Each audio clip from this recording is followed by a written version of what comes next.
குருதேவர் ஸ்ரீ ராமகிருஷ்ணர். 13. குருதேவர் பூஜையை துறந்தது பற்றி ஹிருதயரின் கருத்தம். குருதேவரின் நிலையை பற்றி மதுர் பாபுவின் ஐயங்களும்.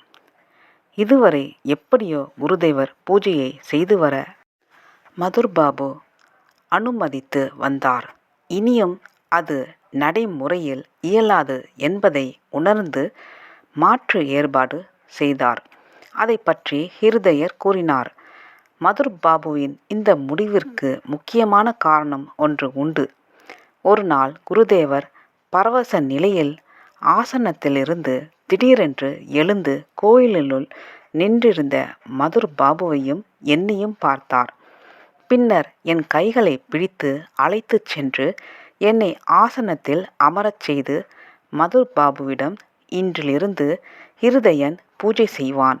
என் பூஜையை ஏற்றுக்கொண்டது போன்றே அவனது பூஜையையும் ஏற்றுக்கொள்வதாக அன்னை கூறுகிறாள் என்றார்.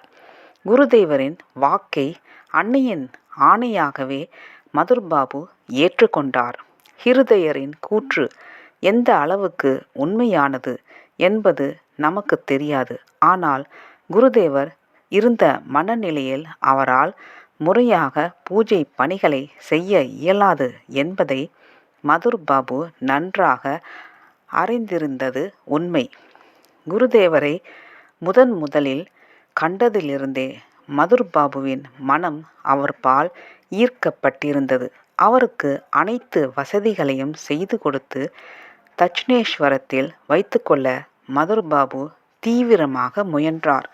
குருதேவரின் அற்புதமான பண்புகளை அறிய மதுர் பாபுவிற்கு அவரிடம் ஈடுபாடு அதிகரித்தது. குருதேவரின் தேவைகளை எல்லாம் பூர்த்தி செய்தார். 14. கங்கா பிரசாதரிடம் சிகிச்சை. அவர் மீது அன்பை பொழிந்தார். காரணமின்றி மற்றவர்கள் கொடுக்கும் தொல்லைகளிலிருந்து அவரை பாதுகாத்தார். இதற்கு ஓரிரு நிகழ்ச்சிகளை உதாரணமாக கூறலாம். குருதேவருக்கு இருந்த வாய்வு தொல்லையை நீக்குவதற்காக நாள்தோறும் கற்கண்டு பானம் கொடுக்க ஏற்பாடு செய்தார். குருதேவர் ராகாத்மிக பக்தியின் விளைவால் வழக்கத்திற்கு மாறான முறையில் பூஜை செய்தபோது சிந்தனை திறனற்ற மற்றவர்கள் அவரை குறை சொல்லி அவரது செயல்களில் தலையிட முயன்றனர். அப்போது குருதேவரை பாதுகாத்தது மதுர் பாபுதான். மேலும் சில நிகழ்ச்சிகளை வேறொரு பகுதியில் கூறியுள்ளோம்.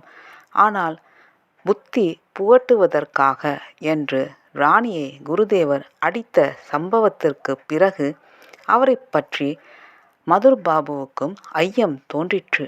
குருதேவரிடம் ஆன்மீகமும் பைத்தியமும் கலந்துள்ளன என்ற முடிவுக்கு அவர் வந்தார் என்று தோன்றுகிறது. அதனால் கல்கத்தாவில் புகழ்பெற்ற மருத்துவர் கங்கா பிரசாத் சேன் என்பவரிடம் சிகிச்சை அளிக்க ஏற்பாடு செய்தார். சிகிச்சை ஏற்பாட்டுடன் மதுர் நின்றுவிடவில்லை. மனதை கட்டுப்படுத்தி சாதனைகளில் ஈடுபட வேண்டும் என்று சொல்லியும் யுக்தி பூர்வமான காரணங்களை காட்டியும் தான் உண்மை என்று அறிந்ததை குருதேவருக்கு உணர்த்த தன்னாலான முயற்சிகளை செய்தார். ஆனால் ஒரு செடியின் ஒரே கிளையில் சிவப்பும் வெள்ளையுமான இரு மலர்கள் பூத்திருப்பதை மதுர் பாபு கண்ட நிகழ்ச்சி எவ்வாறு அவரது எண்ணம் தவறானது என்று உணரச் செய்தது என்பதையும் அதற்கு பின் எவ்வாறு குருதேவரிடம் மதுரின் ஈடுபாடு வளர்ந்தது என்பதையும் வேறோர் இடத்தில் விவரித்துள்ளோம். மதுர் பாபுவின் மாற்று ஏற்பாட்டின்படி குருதேவரின் ஒன்றுவிட்ட சகோதரரான ராம்தார சட்டோபாத்யாயர் அர்ச்சகராக அமர்த்தப்பட்டார்.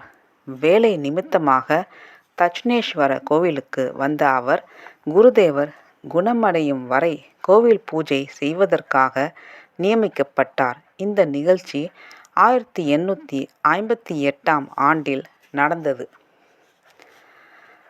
ராம்தாரக்கை ஹலாதாரி என்று குருதேவர் அழைப்பது வழக்கம். அவரை பற்றிய பல விஷயங்களை குருதேவர் எங்களுக்கு கூறியிருக்கிறார். 15. லகாதாரியின் வருகை. ஹலாதாரி ஒரு நல்ல பண்டிதரும் சாதகரும் ஆவார். பாகவதம், அத்தியாத்ம ராமாயணம் போன்ற நூல்களை நாள்தோறும் படிப்பார். அவருக்கு மகாவிஷ்ணுவிடம் அதிக பக்தி இருந்தது. அன்னை பராசக்தியையும் அவர் வெறுக்கவில்லை. எனவே மதுர்பாபுவின் வேண்டுகோளின்படி அன்னைக்கு பூஜை செய்யும் பணியை ஏற்றுக்கொண்டார். தானே சமைத்து உண்ண விரும்புவதாகவும் உணவுப் பொருட்களை மட்டும் கொடுத்தால் போதும் என்றும் மதுர்பாபுவிடம் கேட்டார். முதலில் இதனை மறுத்த மதுர்பாபு, ஏன் உமது சகோதரர் ராமகிருஷ்ணரும் மருமகன் இருதயனும் கோவில் பிரசாதத்தை உண்ணவில்லையா என்று கேட்டார். மதிநுட்பம் வாய்ந்த ஹலாதாரி, அதற்கு என் சகோதரன் மிகவும் உயர்ந்த ஆன்மீக நிலையில் இருக்கிறான். அவனுக்கு எந்த விதத்திலும் இது ஊறு விளைவிக்காது. நான் அந்த நிலையில் இல்லை. நான் உணவு விஷயத்தில் அவனைப் போல் நடந்து கொள்வது குற்றமாகும் என்று சொன்னார். இதனை கேட்டு மதுர்பாபு மிகவும் மகிழ்ச்சியுற்றார். உணவுப் பொருட்களை கொடுக்கவும் ஏற்பாடு செய்தார். நாள்தோறும் சமையலுக்கு வேண்டிய பொருட்களை பெற்று அவற்றை பஞ்சவடியில் கீழ் சமைத்து உண்டார் ஹலாதாரி. அன்னை காளியிடம் ஹலாதாரிக்கு எந்தவிதமான வெறுப்பும் இல்லையெனினும் மிருக பலி கொடுப்பதை அவர் விரும்பவில்லை. விழாக்களின் போது மிருக பலி கொடுப்பது தட்சிணேஸ்வர ஆலயத்தில் வழக்கமாக இருந்ததால் அந்த சமயங்களில் உண்மையான ஈடுபாட்டுடனும் ஆர்வத்துடனும் ஹலாதாரியால் பூஜை செய்ய இயலவில்லை. அவர் சுமார் 1 மாத காலம் பூஜை செய்தார். அதன் பின் ஒரு துயர நிகழ்ச்சி நடைபெற்றதாக கூறப்படுகிறது. ஒரு நாள் அவர் சந்தியாவந்தனம் செய்து கொண்டிருந்த போது அன்னை பயங்கர வடிவுடன் ஹலாதாரியின் முன் தோன்றி, நீ எனது பூஜையை தொடராதே. தொடர்ந்து செய்வாயானால் உரிய முறையில் பூஜை செய்யாத குற்றத்திற்காக உன் மகனை இழக்க நேரிடும் என்று கூறினாள். இது ஏதோ பிரம்மை என்று எண்ணிய ஹலாதாரி அன்னையின் வாக்கை பொருட்படுத்தவில்லை. சில நாட்களில் மகன் இறந்துவிட்ட செய்தி ஹலாதாரிக்கு எட்டியது. அப்போதுதான் உண்மையை உணர்ந்த ஹலாதாரி நடந்த நிகழ்ச்சிகள் அனைத்தையும் குருதேவரிடம் சொல்லி அன்னைக்கு பூஜை செய்வதிலிருந்து விலகி கொண்டார். அதன் பின் இருதயர் பூஜை பணியை ஏற்றுக்கொண்டார். ஹலாதாரி ராதாகாந்தர் ஆலயத்தில் பூஜை செய்தார். இந்த நிகழ்ச்சியை பற்றி இருதயரின் சகோதரரான ராஜாராமிடம் இருந்து நாங்கள் அறிந்தோம்.